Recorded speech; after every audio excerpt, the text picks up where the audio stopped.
This is Karl Moore for the Globe Mail. Today I'm talking to my colleague Henry Mintzberg and his new e-pamphlet, which you can download for free from his website, mintzberg.org. So Henry, I can't help but ask, how did you get the black eye and what does the other guy look like? I was hoping you wouldn't notice, Karl, but I was talking to somebody in the Tea Party movement about my new pamphlet. Now, I was skating in good Canadian fashion on a lake up in the Laurentians, and I hit a bad patch of ice, landed right there. Well, I hope it's not too bad. No, I own a helmet now. Okay. So Henry, great ideas. You've created an e-pamphlet. Where can people get this e-pamphlet and how much is it? Well, I decided to put it up on my own website, which is mintzberg.org, and people can just click on it and see it and download it for free. We'll do it in book form, but it'll also be available for anybody who wants it. I feel something like this should be available for free in addition to any other way it's available. So Henry, why an e-pamphlet rather than a book? You've written a lot of books. Why did you choose to use an e-pamphlet? First of all, pamphlets were the tradition for political polemics about things that people were concerned about. The most famous one, I guess, being Tom Paine, Common Sense, which was written which stimulated to some extent the activity in the American Revolution. And I think we're at a point where we need to change some things dramatically. And so I call it a pamphlet, but if you're going to do a pamphlet these days and give it away to people, you do it electronically and put it on your website. Do you see it coming out as a book eventually? Yeah, I've already discussed it with the publisher. So when do you think that might be? We haven't talked, but a few months, maybe. Okay, something to look forward to. What is the central point you're making in your e-pamphlet? That society is out of balance in ways that haven't existed before, at least Western societies, much the way Eastern European societies were out of balance, except they were out of balance on the side of their public sectors, and we're out of balance on the side of our private sectors. And it's proving to be, it's better, but not much better. It's getting worse all the time. When we concluded in the West that capitalism had triumphed when the Eastern European communist regimes collapsed, we were dead wrong.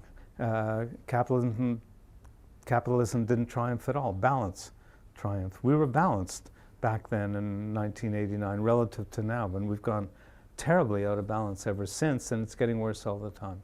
So when the Berlin Wall fell, how did that change the balance in terms of the communist world? Well, for one thing, in the communist world, obviously it changed things dramatically, but in the West, communism and socialism served as a kind of break to some extent on the excesses of capitalism, because they stood there as a kind of alternative way of thinking about things, even though they were terribly, terribly flawed.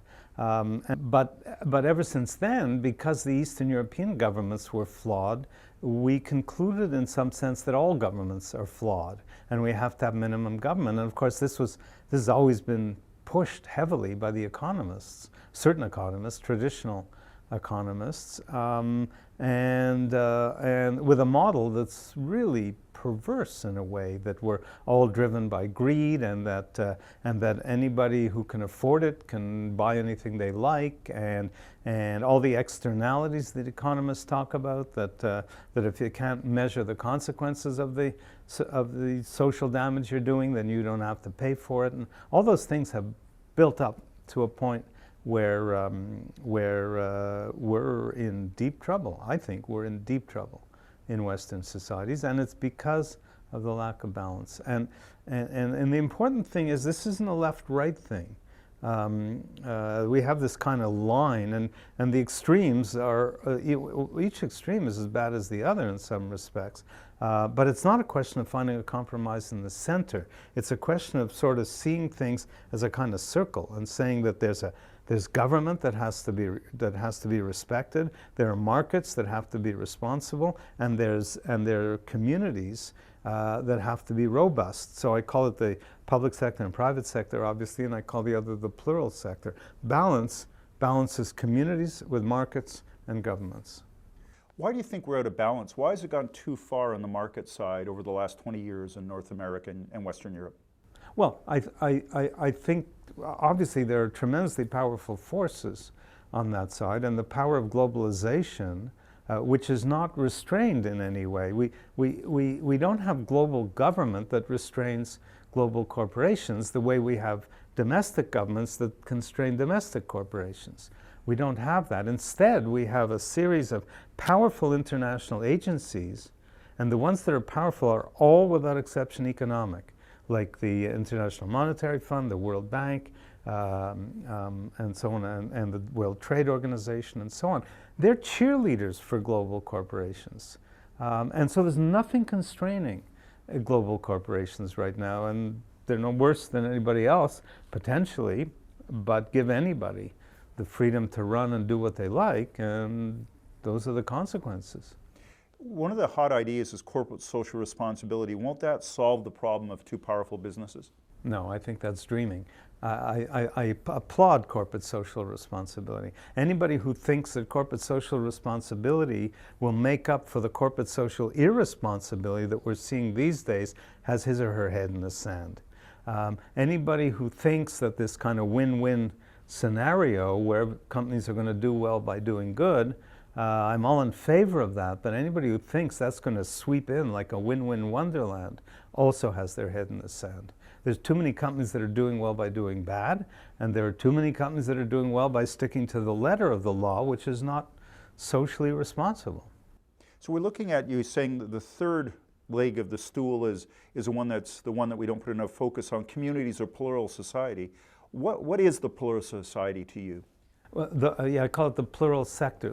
The plural sector, to me, are all these kind of institutions and activities that are neither public in the sense of state-owned. Public doesn't just mean, everybody has a stake in it. Public means owned by governments. And the private sector is owned privately, obviously, whether companies are widely held or narrowly held. What I put into the plural sector, which people call civil society and NGOs and third sector, and there's all these bad labels. I think plural sector works better. Our number one cooperative organizations that are owned by their members, whether it's a church owned by its members or a co-op business owned by its members. What I call non-owned organizations, a lot of our most famous organizations are owned by nobody. Nobody owns Harvard, nobody owns McGill, nobody owns Greenpeace, nobody owns the Red Cross. Those are all in the plural sector. And then I include also mass movements like Occupy Wall Street or what you saw in Tahrir Square, and what I call, or what many people call social initiatives, which would be things like the Grameen Bank and Meals on Wheels activities and so on, where people get together to solve some local or national or international problem. What makes them so strong? I wouldn't say strong. They're prominent. There's a great many of them. There's a huge number of those. I mean, the number of co-op memberships in the United States is massive. It's the size of every adult American. There's multiple memberships in some ways. It's huge. So they're prominent, but they're not strong in one respect, in a main respect, and that is the whole debate between left and right and markets and governments has left out the plural sector as if it doesn't exist. When we say PPPs, public-private partnerships, we leave out the plural sector. We assume it's business government. When we say nationalization or privatization, we're always thinking of bouncing back and forth between governments and markets. We forget about the plural sector. Canada and the US are two extremes in healthcare. Very socialized in Canada, very private in the US. In fact, our hospitals in Canada are almost all plural sector. They're funded by the government, they're not owned. Most of them are not owned by government. So our main hospital, almost all our hospitals, are not-for-profit organizations that are government funded. In the US, they call them voluntary hospitals. 70% of American hospitals are in the plural sector. They're not owned by anybody. What is the plural sector? What strengths or does it have that brings to the table that's different than markets or governments? What is it that we like about them? Well, for one thing, they're potentially more engaging of people, partly because often they have very noble kind of missions like Greenpeace or like a Meals on Wheels activity and so on, Grameen Bank helping poor women, to bring themselves up and so on. So it's partly that. It's also the fact that when you're working for a corporation, especially with these views of shareholder value, which are very destructive, that they exist only for the shareholders, then you're an employee, you don't count. You're supposed to work for a shareholder you never met. That shareholder could have bought the stock yesterday and is selling it tomorrow. Day traders or 2-day traders. Yeah. But you're supposed to be working for them, and that company exists for you. You may have 30 years in that company, and you don't count. So it's hard to get motivated for that. And in government, there's kind of so many pressures and bureaucratic forces and measurements ad nauseum and so on, that it's very hard many people can do it, but it's harder. When you're working for Greenpeace, you have a sense of what your role is in there and your position in there. Or for Harvard. So if we rebalance these three sectors, what would be the positive result in the world? What good would happen if we balanced it more? Well, I think the sectors would keep each other in check. In fact, one of my sort of favorite parts of this pamphlet is what I call completing the American Revolution. The American Revolution had checks and balances, but they were all within government. They were checks and balances between the different parts of government, between the judiciary and the legislature and the executive and so on, to balance them. What America and the rest of the world now desperately need are checks and balances on the private sector. We need checks on the private sector in order to balance the three sectors. You talk about a three-phase way forward. What are those three phases? Well, the first would be to reverse the worst behaviors. Okay, and there are all kinds of things going on now. There are trade pacts, many trade pacts that set up tribunals that give private companies the right to sue governments for loss of profit. Even if the government legislated on environmental issues or health issues or cultural issues, corporations can say that that legislation harmed our profits and we're suing you for that. The big tobacco companies have been bullying very poor countries in Africa around tobacco, around cigarette legislation that we've taken for granted for years, like packaging and so on. And they're bullying them because those countries can't afford the legal costs of fighting back. Those things have to be stopped immediately. The idea that a corporation is a person in the law and therefore has the right to don't make political donations in the United States is crazy. It's gone completely nuts. If corporations are persons, they should go to jail when they commit a crime, which means if Pfizer commits a crime, it's happened in the pharmaceutical industry, if Pfizer commits a crime, then it should go to jail for a year or two, which means it shouldn't be allowed to trade. Now, no company is going to accept that, so let's get rid of the charade of corporations as persons. It's nonsense and it's very damaging. There's lots of things like that to reverse. And the second stage is the development of more and more social initiatives to replace behaviors that are dysfunctional with behaviors that are positive. If the banks in Bangladesh didn't want to loan to poor women, then Yunus came along and created the Grameen Bank in order to do it. In other words, he went around the banks. He didn't confront them or anything. He just simply created another bank that did it. There are huge numbers of social initiatives in the world today, all kinds of wonderful things. I'm not sure it's such a big deal, but Earth Hour in Australia, where everybody turned the lights off for an hour to remind themselves of their use of electricity. There are all kinds of things like that. We need many, many, many more.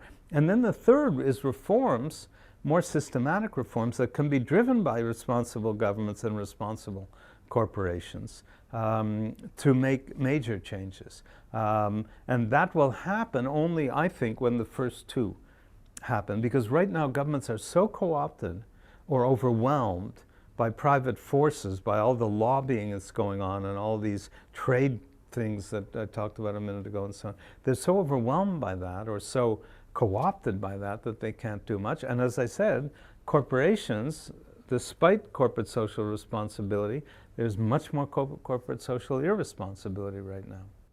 So Henry, For the person who's engaged with these ideas, what do you want us to do? What are you suggesting we do practically? Well, one of the things I say in the pamphlet is if you want to see, I talk a lot about exploitation and the difference between exploration and exploitation.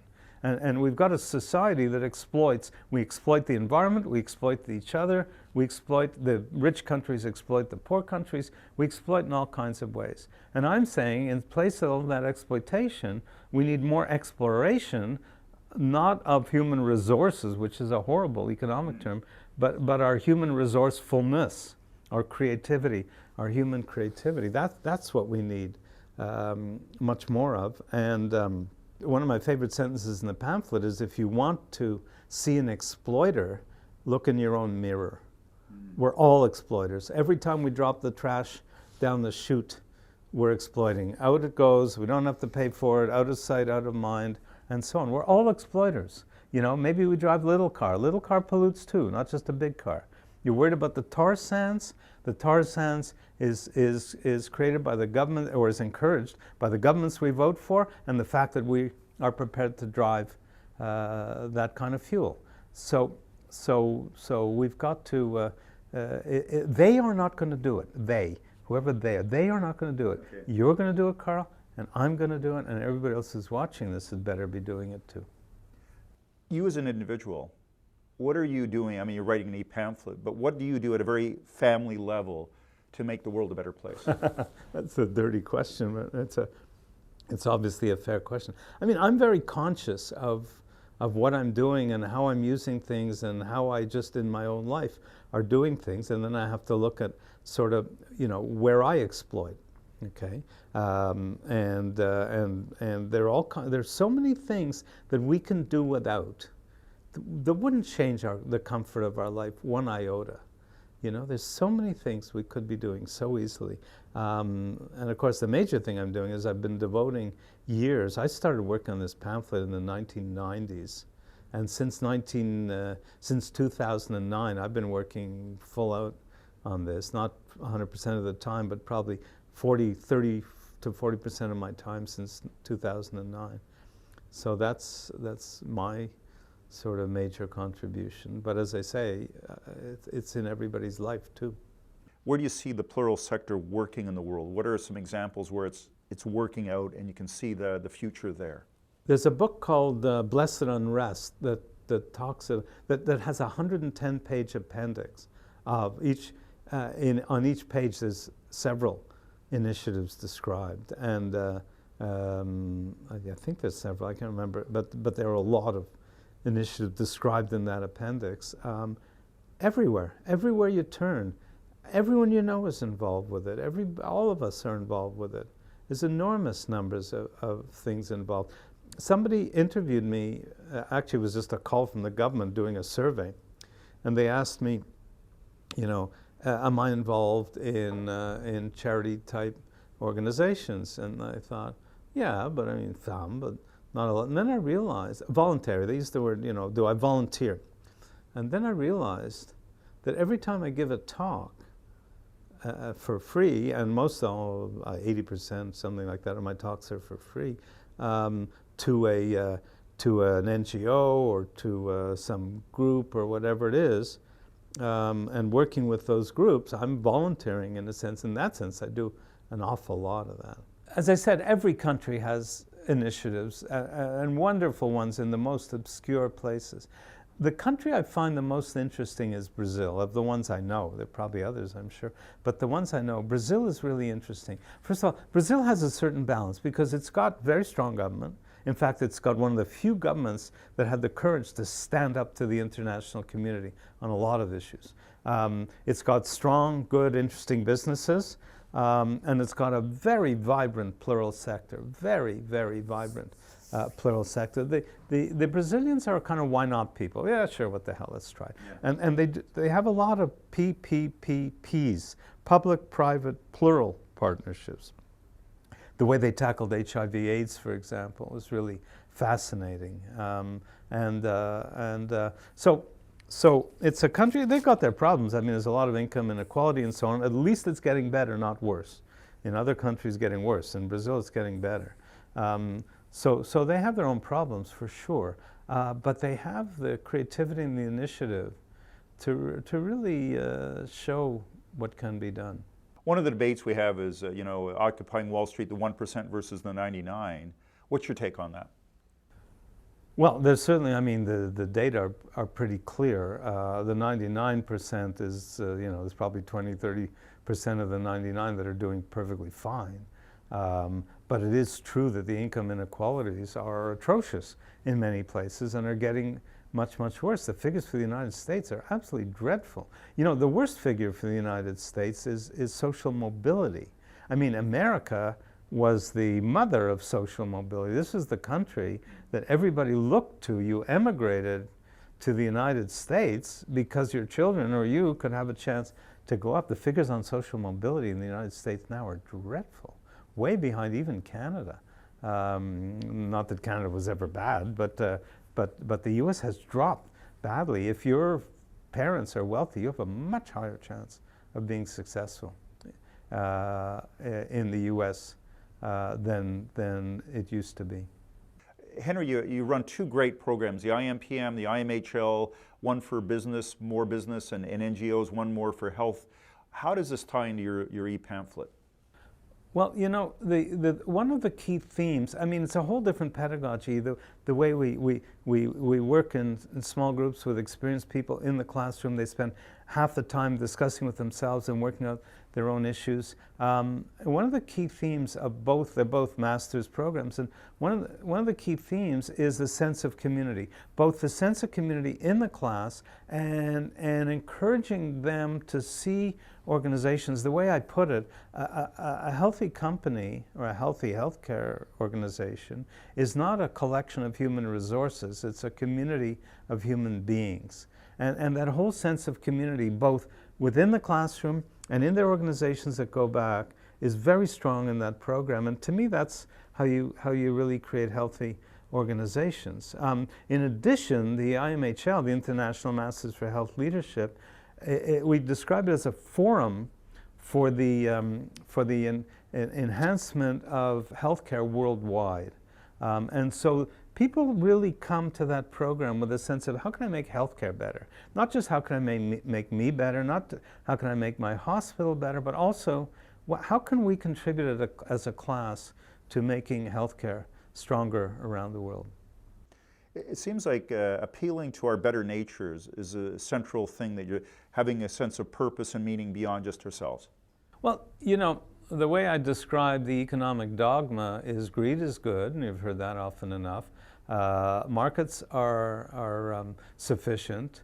Property is sacrosanct, and governments are suspect. That's the way I put it in the pamphlet is, as one view of human nature, that may make some sense. As the view of human nature, it's nonsense. It's absolute nonsense. It caters to our basest, worst side. Who can be intrinsically happy, with that kind of a thing? I quote Eric Hoffer, the famous longshoreman philosopher, who said, you can never get enough of what you don't really need. And too many of us are striving to get more of what we don't really need, as opposed to really trying to build a better world. It's not just building a better world. It's the world is in dire straits. There's a whole debate about how long we've got for global warming. I think that's the wrong question for two reasons. Number one, if we don't know how long we've got, then why bother doing anything? But number two is, how long did the Filipinos have with their recent storm? 0 years. It's not a question of how long we've got. Some people have already got 0. Too late for them. Other people are going to get it next year or the year after. There's not going to be a big bang in 2050. There's just going to be increasing storms and other things, increasing exploitation, and we have to stop that. Or we're doomed, I think, as a human civilization. Karl, as I was doing this, it struck me that the United States and the world are having a tea party, all right. But this time, it's being hosted by not being hosted by the sovereigns, by the sovereign corporations, under the motto, no taxation with representation. In the Boston Tea Party was no taxation without representation. Now it's no taxation with representation that in the U.S. Congress particularly, if you look at the recent gun law votes and all kinds of things, corporations are dreadfully overrepresented, and yet they pay less and less tax. So ironically, what the United States is suffering from now is precisely the opposite of what those people were in Boston throwing that tea into the ocean were there for.